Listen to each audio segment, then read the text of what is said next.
வணக்கம். இன்றைய முக்கிய செய்திகள். கனடாவில் வேலை என ஆசைப்பட்டு ஆன்லைன் மோசடி கும்பலிடம் 8.92 லட்சம் ரூபாயை புதுச்சேரி நபர் இழந்துள்ளார்.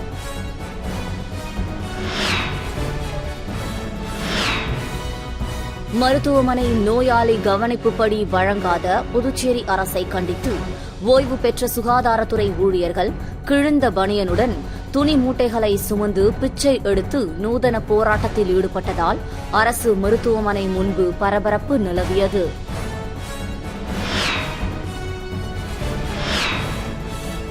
இந்திரா இண்டேன் சர்வீஸ் சார்பில் வீட்டு உபயோக சிலிண்டர் பாதுகாப்பு மற்றும் பயன்பாடு குறித்த விழிப்புணர்வு நடத்தப்பட்டது.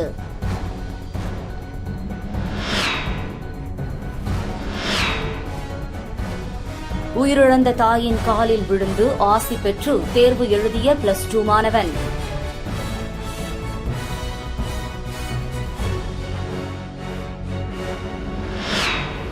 இனி வருவது விரிவான செய்திகள்.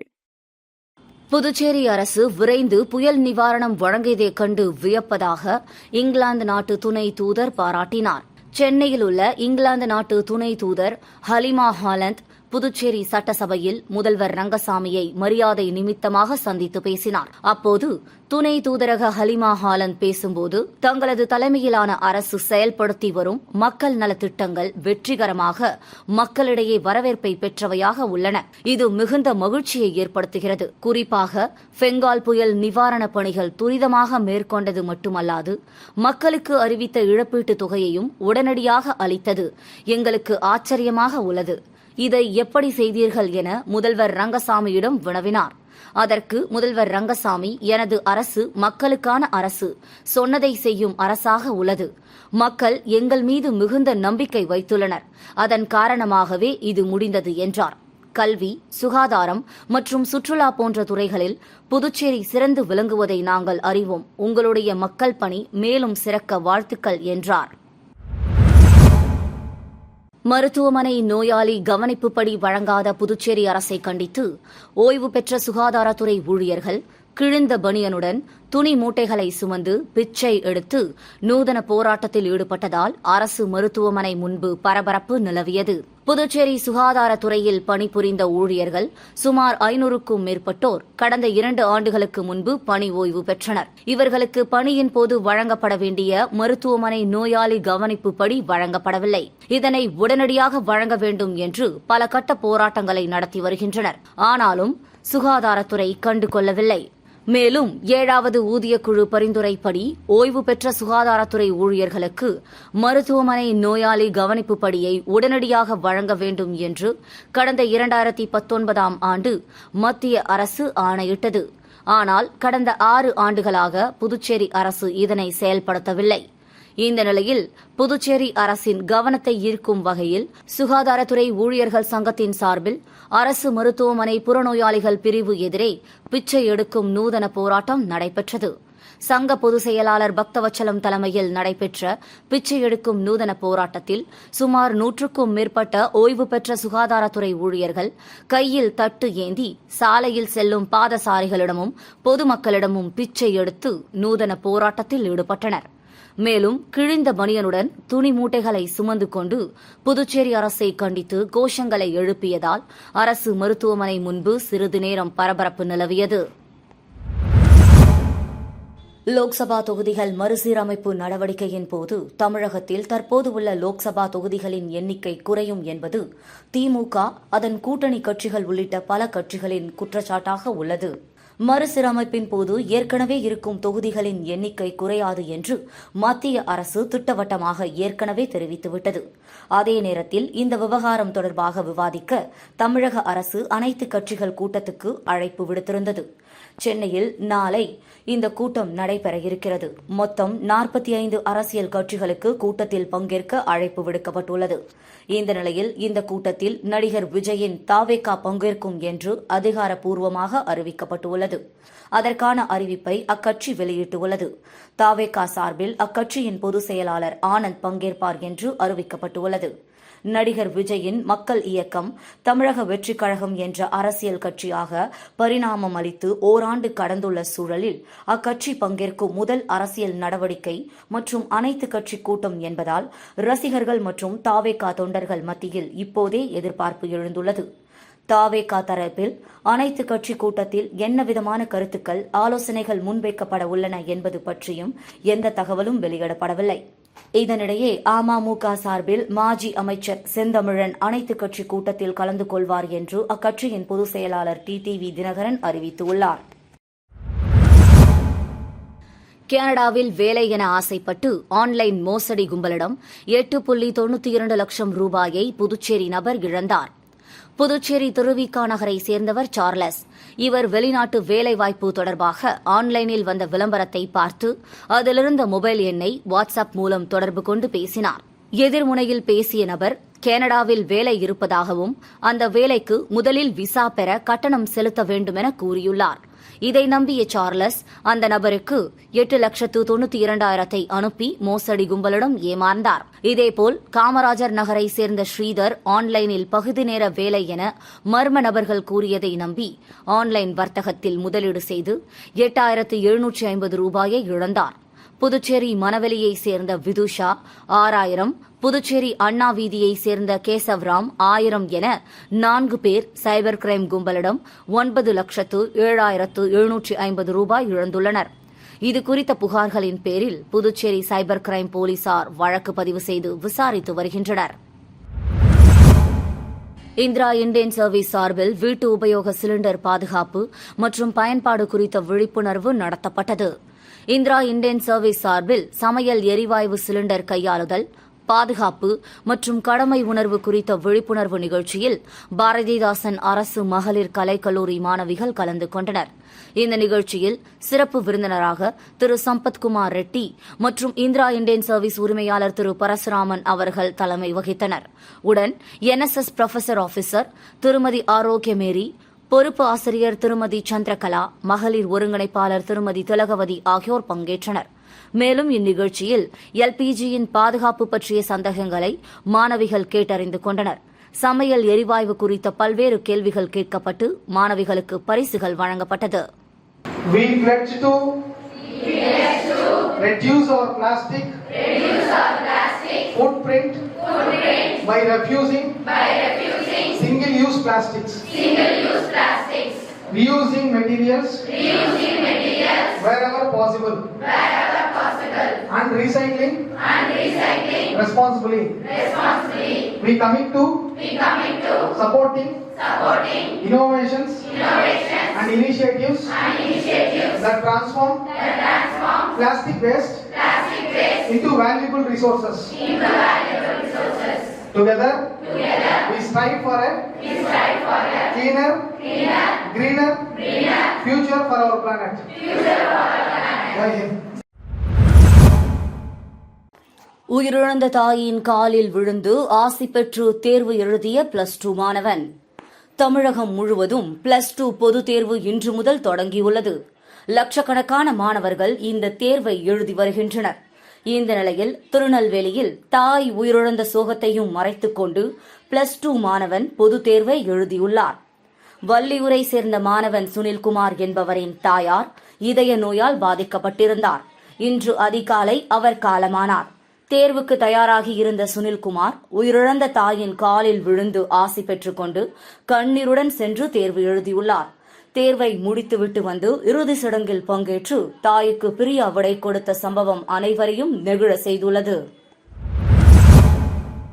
புதுச்சேரியில் நடைபெற்ற மருத்துவ பரிசோதனை முகாம்களில் பங்கேற்ற சுமார் 39,000 பேரில் சுமார் 4,000 பேருக்கு செவித்திறன் பாதிப்பு இருந்தது கண்டறியப்பட்டதாக மாநில சுகாதாரத்துறை இயக்குநர் ரவிச்சந்திரன் தெரிவித்துள்ளார். இது தொடர்பாக அவர் வெளியிட்டுள்ள செய்திக்குறிப்பில் உலக சுகாதார மைய வழிகாட்டுதல்படி புதுவையில் மார்ச் 3ஆம் தேதி செவித்திறன் தினமாக கடைபிடிக்கப்படுகிறது.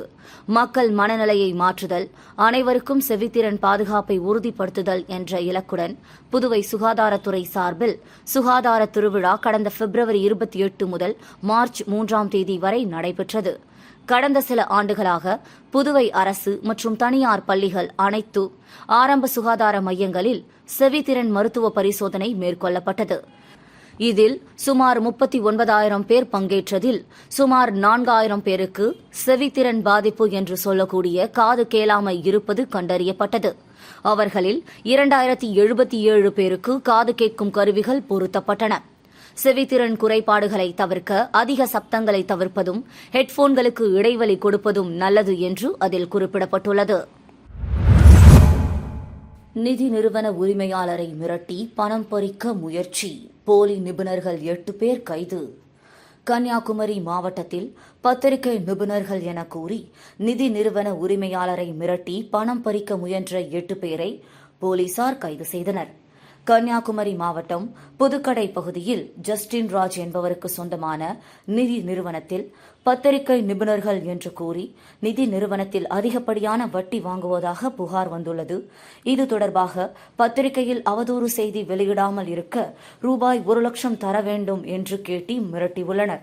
பணம் கொடுக்க மறுத்த ஜஸ்டின் ராஜை அச்சுறுத்தி சட்டை பையில் இருந்த ரூபாய் 5,000 எடுத்துவிட்டு தப்பி சென்றனர்.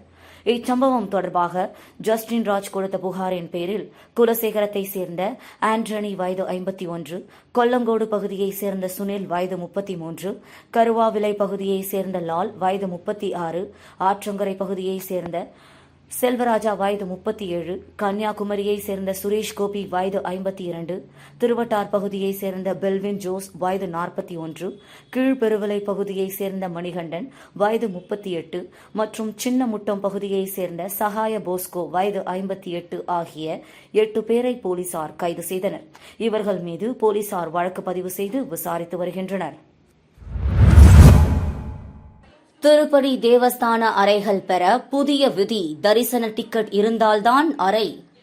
திருமலை திருப்பதி ஏழுமலையான் கோவிலில் பக்தர்களின் வசதிக்காக பல்வேறு வசதிகள் ஏற்படுத்தப்படுகின்றன. அந்த வகையில் தங்கும் அறைகள் ஒதுக்கீட்டில் புதிய விதி அறிமுகம் செய்யப்பட்டுள்ளது.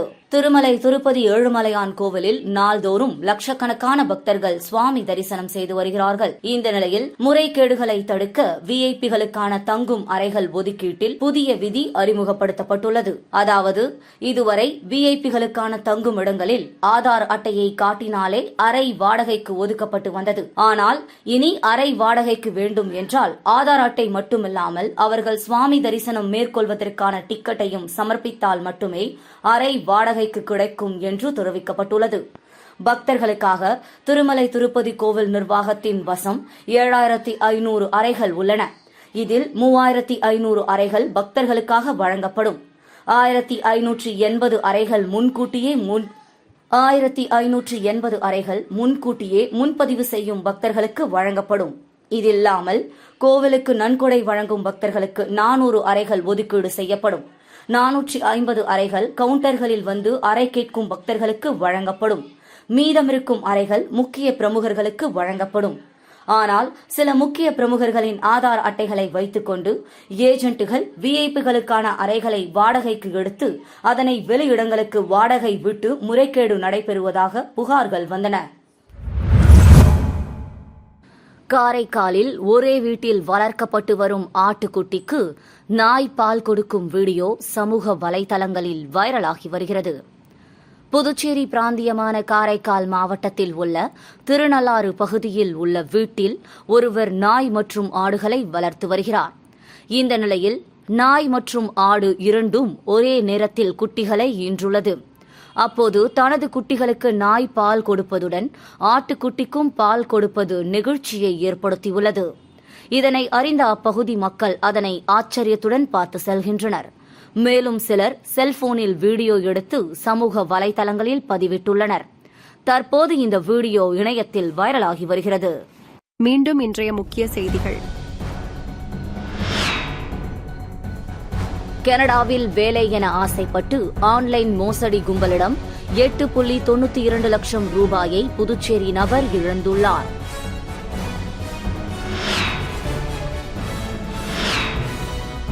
மருத்துவமனை நோயாளி கவனிப்புப்படி வழங்காத புதுச்சேரி அரசை கண்டித்து ஓய்வு பெற்ற சுகாதாரத்துறை ஊழியர்கள் கிழிந்த பனியனுடன் துணி மூட்டைகளை சுமந்து பிச்சை எடுத்து நூதன போராட்டத்தில் ஈடுபட்டதால் அரசு மருத்துவமனை முன்பு பரபரப்பு நிலவியது.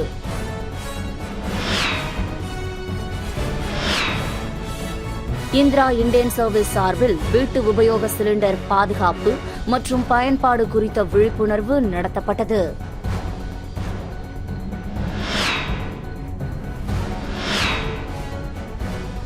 உயிரிழந்த தாயின் காலில் விழுந்து ஆசி பெற்று தேர்வு எழுதிய +2 மாணவன்.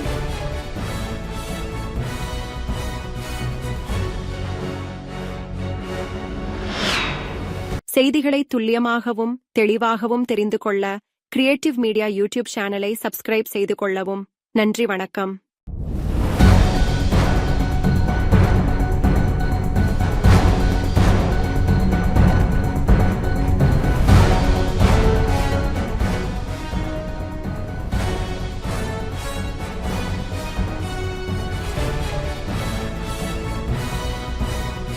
நம்ம சேனலை சப்ஸ்கிரைப் பண்ணுங்க, லைக் பண்ணுங்க, ஃப்ரெண்ட்ஸ்க்கும் ஷேர் பண்ணுங்க. தேங்க்யூ.